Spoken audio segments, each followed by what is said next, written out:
of physical fitness, wellness and lifestyle. And we understood the meaning of physical fitness. Now I am going to, अब हो गया बेटा, कोई use नहीं इसका, दे आओ वापस दे आओ. Yes. So now I am going to teach you the definitions of physical fitness. So let's start that. Webster's encyclopedia के अकॉर्डिंग क्या फिजिकल फिटनेस की डेफिनेशन है, ये हमने पढ़ी. डॉन हॉस्किंस के अकॉर्डिंग क्या है, ये हमने पढ़ी. क्रोल्स के according successful adaptation of the stresses of one's lifestyle, ये हमने समझा था. Last definition David R Lamb के द्वारा दी गई है. Physical fitness is the capacity to meet present and potential physical challenges of life with success. देखिए हमारी लाइफ में जो भी फिजिकल चैलेंजेस आते हैं, फिजिकल चैलेंजेस कैसे कि हमें चलकर 10 किलोमीटर दूर ट्यूशन के लिए जाना है, या हमें दूध लेने के लिए जाना है, या हमें जिम जाना है, वहां पे जाके एक्सरसाइज करनी है, या हमें कोई अपना वर्क करना है, बैठना है, हमें 6 घंटे बैठकर पढ़ना है. इसमें भी आप फिजिकली, ये भी एक फिजिकल चैलेंज है आपके लिए. तो इस तरह के फिजिकल चैलेंजेस को सक्सेसफुली कंप्लीट करने के लिए हमें जिस कैपेसिटी की जरूरत होती है, जिस क्षमता की जरूरत होती है, उसे फिजिकल फिटनेस कहा है डेविड आर लैम्ब ने. ठीक है. और ये जो फिजिकल चैलेंजेस होते हैं प्रेजेंट के हो सकते हैं कि जो हमें वर्तमान में मिल रहे हैं. जैसे मुझे फिजिकल चैलेंज ये मिल रहा है इस समय कि मुझे बैठना है क्लास में, लाउडली अपने ऑर्गन्स का इस्तेमाल करके आप तक आवाज पहुंचानी है, इतनी तेज बोलना है, मेरे दिमाग को इसको समझना है और फिर आपको बेहतर समझाने के लिए अपने दिमाग के अंदर ट्रांसलेशन करनी है, अपने दिमाग के अंदर इसके लिए एग्जांपल्स क्रिएट करने हैं, लॉजिक निकालने हैं और उसको इजी वे में आप तक पहुंचाना है.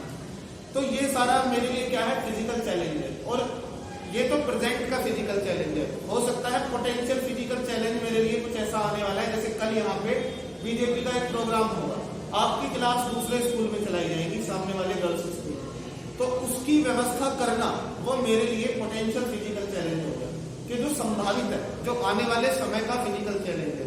तो मैं उसको सक्सेसफुली मीट कर पाऊं, इसके लिए जो है डेविड आर लैम्ब ने कहा है उसको कंप्लीट करने के लिए, उसको सक्सेसफुली बीट करने के लिए उस चैलेंज को, जो कैपेसिटी मेरे शरीर में है वो कहलाती है मेरी फिजिकल फिटनेस. समझ में आएगा. In fact, it can be said that physical fitness is the ability to function effectively. ये कहा जा सकता है नटशेल में कि इफेक्टिवली काम करना.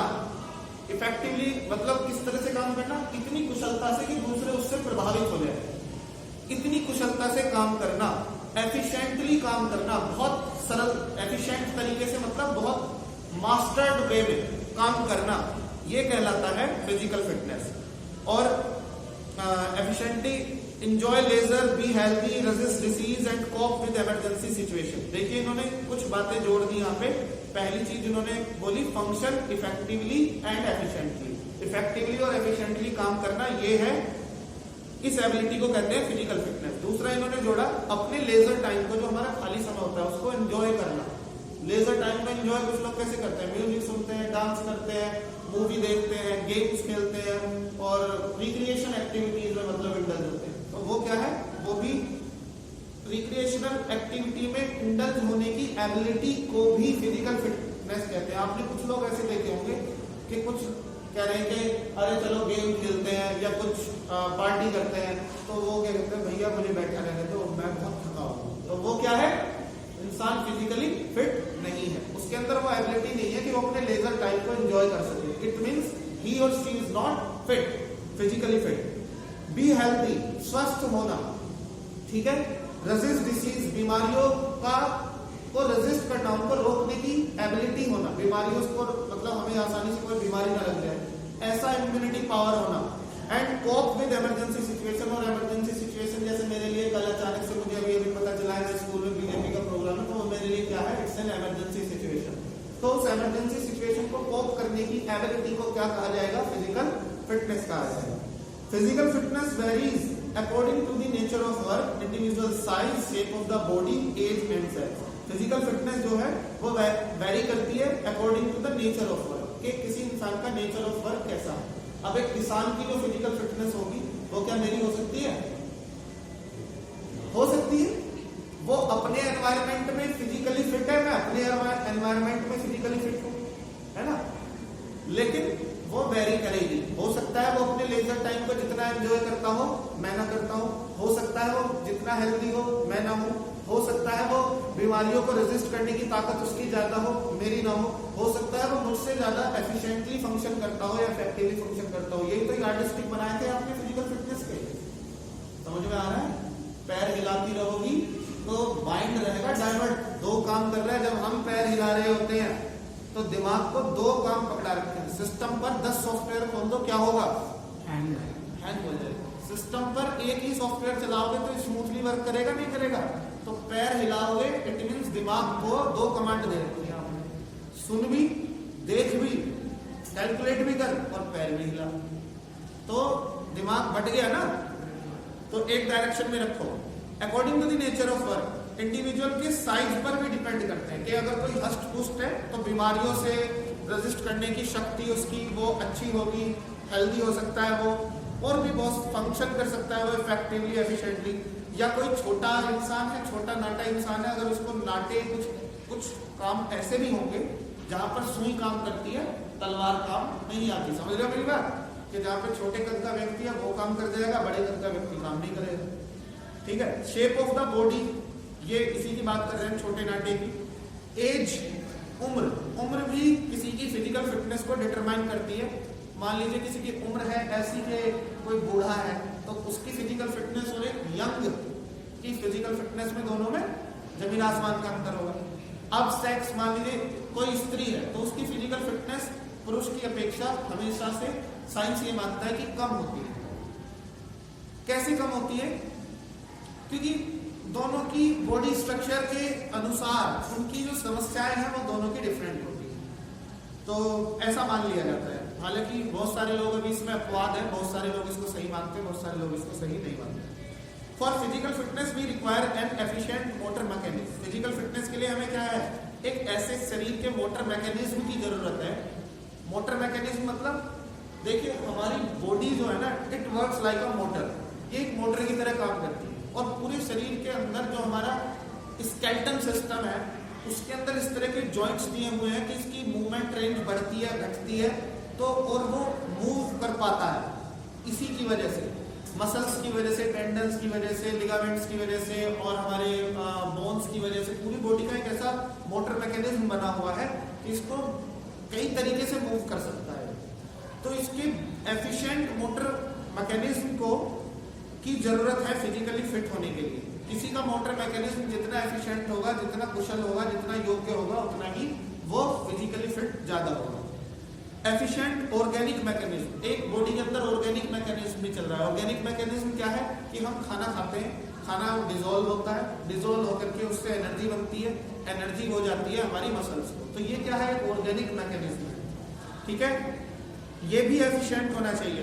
तीसरा है मेंटल फंक्शनिंग, हमारा दिमाग भी कुछ कर रहा है, न्यूरॉन्स दौड़ रहे हैं ब्रेन के अंदर, ठीक है ना, वो क्या कर रहे हैं कि हमारे दिमाग कैलकुलेट करता है, इमेजिन करता है, रीजनिंग करता है, लॉजिकल मेकिंग करता है, डिसीजन मेकिंग करता है, इस तरह के बहुत सारी एक्टिविटीज करता है। और बहुत सारी एक्टिविटीज के बेस पर हमारी मसल्स क्या करती हैं? फंक्शन करती है। ये पावर हाउस की तरह काम करता है ब्रेन। पावर हाउस ना कह के थिंक टैंक कह लो आप। ये एक ऐसी मशीन है जो पूरी बॉडी के अंदर जो भी हलचल चल रही है वो यहाँ की वजह से चल रही है। ये हटा दिया जाए तो हो सकता है आप इमेजिन करो कि बॉडी काम कर ले लेकिन उसमें मूवमेंट कुछ नहीं होगा।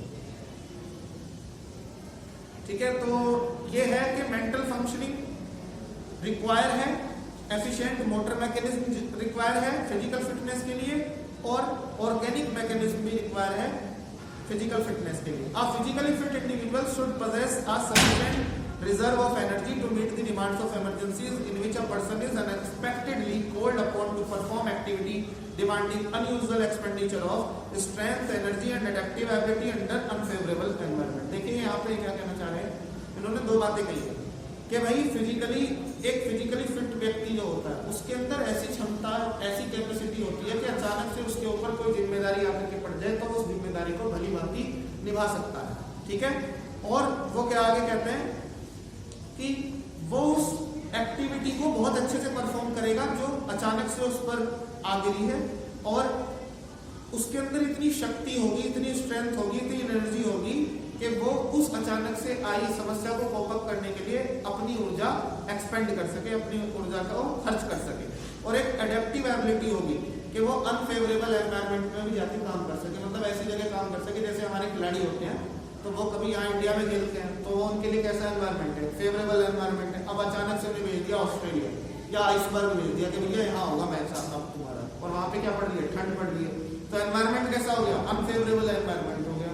या किसी इंसान को बॉर्डर पर भेज दिया कि भाई तुम्हें यहाँ नौकरी करनी है, पहले वो रहता था अपने सेफ जोन में, अपने घर पर रजाई ओढ़ के बैठता था, फिर वहां भेज दिया लेह लद्दाख में, वहां माइनस टेम्परेचर में उसको वहां पे पोस्टिंग दे दी गई। तो अनफेवरेबल एनवायरनमेंट में भी काम करने की क्षमता उसके अंदर हो तो that capacity is called physical fitness, और ऐसे इंसान को ही फिजिकली फिट माना जाएगा। मीनिंग ऑफ वेलनेस समझ रहे हैं हम यहाँ पे। देखिए फिजिकल फिटनेस तो क्या होगी, इसको समझिए कि आपका जो फिजिक है वो फिट हो जाए किसी भी एनवायरनमेंट में, किसी भी सिचुएशन में, और इस तरह से फिट हो जाए कि उस पर कुछ दबाव ना पड़े, कोई प्रेशर ना पड़े, कोई स्ट्रेस ना पड़े, कोई फटीग ना हो बहुत ज्यादा, और वो फटीग को कोप अप करने की क्षमता रखता हो। ये तो हो गई फिजिकली फिट हो जाना।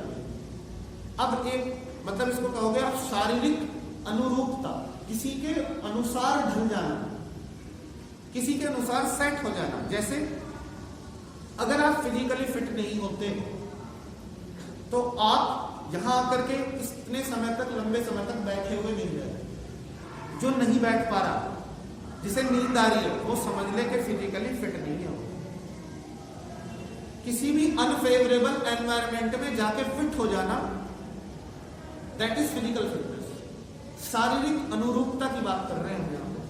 अब दूसरा टॉपिक आया वेलनेस का। वेलनेस का मतलब क्या होता है, स्वास्थ्य। अब स्वास्थ्य का मतलब क्या होता है कि शरीर की जो टोटल फंक्शनिंग है, उस फंक्शनिंग का सही स्वस्थ तरीके से काम करना।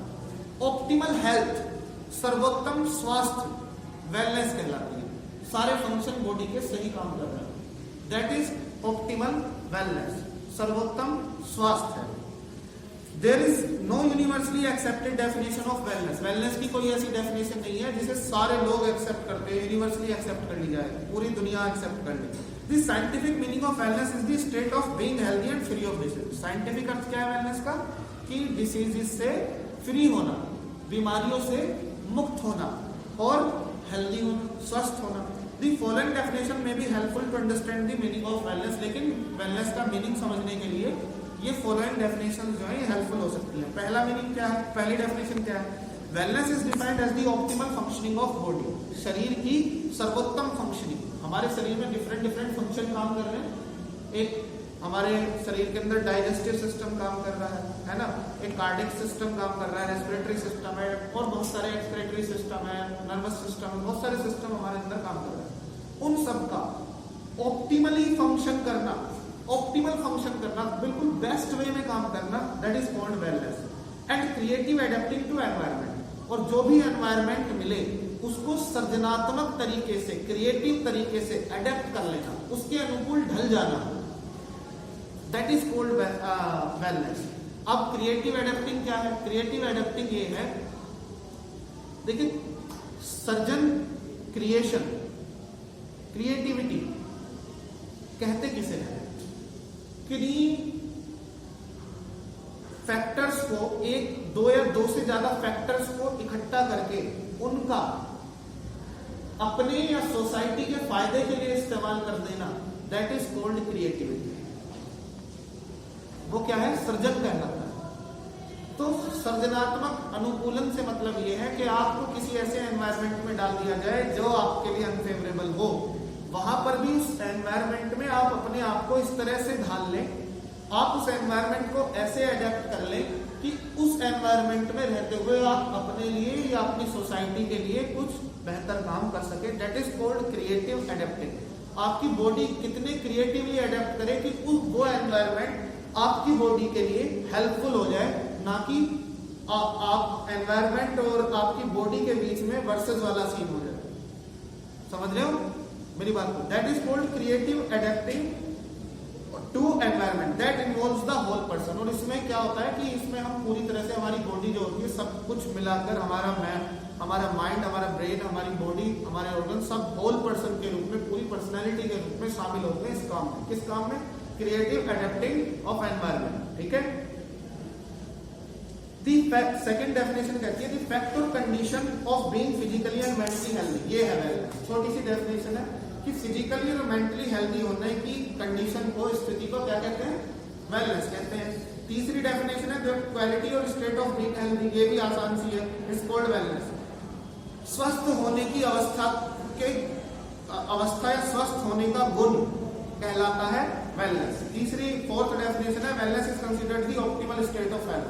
हेल्थ की जो ऑप्टिमल स्टेटस, सर्वश्रेष्ठ अवस्था, वो क्या कहलाती है? वेलनेस कंसीडर की जाती है, वेलनेस मानी जाती है। Wellness involves a healthy balance of mind. ये सबसे बढ़िया डेफिनेशन है कि जिसमें एक हेल्दी बैलेंस क्रिएट हो, healthy balance of mind, body and spirit. आपके स्पिरिट मीन्स यहाँ पे मन से है ना, आपका मन यानी कि उत्साह, आत्मा कह लो, बॉडी शरीर, और माइंड आपका जो ब्रेन है, इन तीनों के बीच में एक हेल्दी बैलेंस हो, which results in the overall feeling of wellbeing. और जिसके परिणाम स्वरूप आप अपने आप को ऐसा महसूस करो कि आप बहुत ज्यादा स्वस्थ हो, मेंटली वेल हो, सोशली वेल हो, इमोशनली वेल हो और फिजिकली वेल हो। ठीक है। Wellness can be defined as the pursuit of a healthy and balance lifestyle. और वेलनेस को इस तरह भी डिफाइन किया जा सकता है कि आप हेल्दी, एक स्वस्थ और बैलेंस जीवन शैली का अनुसरण कर रहे हैं, एक ऐसे रास्ते पर चल, एक ऐसा लाइफस्टाइल आप जी रहे हैं जो हेल्दी है और जो बैलेंस्ड है। In fact wellness is the capability of an individual to lead a well balanced life. Wellness क्या है? एक ऐसी कैपेबिलिटी है, एक ऐसी योग्यता है जिसमें कोई इंसान वेल बैलेंस्ड लाइफ जीता है। वेल बैलेंस्ड लाइफ समझते हो आप क्या होती है? कि आप जीवन के हर एक पहलू पर बराबर फोकस कर रहे हैं। यदि आप सिर्फ पढ़ाई पर ध्यान दे रहे हैं और अपने फिजिक्स पर ध्यान नहीं दे रहे हैं, इट मीन्स के आप बैलेंस्ड लाइफ नहीं जी रहे हैं। अगर आप सिर्फ पढ़ाई और अपने फिजिक्स पर ध्यान दे रहे हैं लेकिन आपने सोसाइटी में कोई घुलना मिलना, कोई मित्र, कोई दोस्त, कोई संबंध नहीं है सोसाइटी से आपका, तो आप सोशली वेल नहीं है, तो आप फिर अनबैलेंस्ड लाइफ जी रहे हैं। और जिसका सोशली बैलेंस नहीं होता वो इमोशनली भी बैलेंस्ड स्टेट में नहीं होता, तो फिर अगेन क्या होगा कि आप एक अनबैलेंस्ड लाइफ जीएंगे। वेल बैलेंस्ड लाइफ का मतलब है कि आप फिजिकली, मेंटली, सोशली, इमोशनली और स्पिरिचुअली हर तरीके से वेल स्टेट में हो, हर तरीके से साउंड स्टेट में जी रहे हो, बैलेंस्ड लाइफ जी रहे हो। Wellness is made up of multiple dimension. Wellness बहुत सारे डायमेंशन से मिलकर बनी है, such as physical wellness, mental wellness, emotional wellness, spiritual wellness, social wellness, occupational wellness and environmental wellness. ये सारी ऑक्यूपेशनल वेलनेस क्या है कि भाई आपको कुछ ना कुछ आपका रोजगार होना चाहिए। दूसरी बात, रोजगार से आप संतुष्ट होने चाहिए, वो काम ऐसा नहीं होना चाहिए जिसमें आप ऊब जाते हैं, जिसमें आपको मजा नहीं आ रहा करने में और बस आप जबरदस्ती उस काम को कर रहे हैं because you want to earn money. तो ऑक्यूपेशनल वेलनेस होनी चाहिए। एनवायरमेंटल वेलनेस कि आप जहां पर रोजगार करते हैं, आपकी फैमिली, आपके पड़ोस, आपके रिलेशन, ये जो आपके आसपास का जो एनवायरमेंट है, एनवायरमेंट में सब कुछ आ जाता है, सब कुछ आपके आसपास जो भी कुछ है वो आपके लिए सपोर्टिव, वो उस एनवायरमेंट में जीकर आपको खुशी मिल रही है। अगर आप चाहते हो इंडिया में रहना, नहीं चाहते, आपको नहीं लगता इंडिया आपके लिए अच्छी जगह लाइक आमिर खान, तो फिर वो आप एनवायरमेंटल वेलनेस आपके लिए है नहीं, आप दुखी इंसान, समझ गए। तो in the recent years the concept of wellness, staying healthy and achieving the highest potential for well being has become very popular. आजकल फिजिक्स देखिए वेलनेस का कांसेप्ट बहुत प्रिवेल कर रहा है, बहुत ज्यादा ये लोग इस बारे में सोच रहे हैं कि हम कितनी वेल बैलेंस्ड लाइफ जी रहे हैं। In India some corporations have developed wellness programs. Bharat के अंदर तो कुछ कॉर्पोरेशंस ने वेलनेस प्रोग्राम भी चला रखे हैं, जैसे श्री रविशंकर ने एक वेलनेस प्रोग्राम चलाया हुआ है, मेरे दिमाग से नाम उतर गया उस वेलनेस प्रोग्राम का। तो वो क्या है कि मतलब वहां पे वो लोगों को 1 महीने के लिए बुला लेते हैं और उनको जिंदगी जीने जीने का तरीका सिखाते हैं कि कैसे जीवन जिया जाए, क्योंकि हम में से बहुत सारे लोगों को जीवन जीना ही नहीं आ रहा। हमने जन्म ले लिया, हम कॉपी कर रहे हैं ऊपर वाले को कि ऊपर वाला क्या कर रहा था, वो भी क्या हुआ, उसने पैदा हुआ, वो पढ़ा, उसने जॉब की, फिर उसकी शादी हुई, फिर बच्चे हुए, फिर वो रिटायर हुआ, फिर वो बूढ़ा हुआ, फिर वो मर गया। तो हम ऊपर वाले की कॉपी कर रहे हैं। हम ये बोल रहे हैं कि क्या ये सेट यही है जीवन, या इसके अलावा और भी कोई चीज जीवन है? तो यहाँ पर वेलनेस प्रोग्राम बहुत सारी कॉर्पोरेशंस ने चलाए हुए हैं। These corporations are willing to invest in these programs because they have found that these resulted in increased employee productivity. देखिए बहुत सारी कॉर्पोरेशन जैसे MNCs है, मल्टीनेशनल कंपनीज है, वो क्या करती हैं कि ऐसे योगा थेरेपिस्ट को बुलाती हैं, इस तरह के प्रोग्राम्स को एडमिनिस्टर करने वाले लोगों को बुलाती हैं अपनी कंपनी में। अपनी कंपनी के जो एम्प्लॉय होती हैं उनको कहते हैं कि भाई ये प्रोग्राम आपको अटेंड करना है, वो प्रोग्राम अटेंड करते हैं। तो उसका रिजल्ट उन्होंने पाया, प्रोग्राम अटेंड करने के बाद उनके एम्प्लॉयज की प्रोडक्टिविटी बढ़ गई, वो ज्यादा बेहतर काम करने लगे, ज्यादा बेहतर तरीके से कंपनी आगे बढ़ने लगी। तो wellness programs stress on proper nutrition wellness programs जो है वो किस पर जोर देते हैं कि आप जो खाते हैं वो न्यूट्रिएंट वैल्यूज उसके अंदर होनी चाहिए, प्रॉपर न्यूट्रिएंट वैल्यूज होनी चाहिए। रेगुलरिटी पर ध्यान देते हैं कि भाई आप कोई भी काम कर रहे हो, ऐसा नहीं कि आज सुबह आप सो के उठे 5 बजे, कल सो के उठे थे 6 बजे, परसों सो के उठोगे 10 बजे क्योंकि संडे है। तो ऐसा नहीं होना चाहिए, रेगुलरिटी पर फोकस करते हैं। उठने का सोने का समय रेगुलर होना चाहिए, खाने का समय फिक्स होना चाहिए।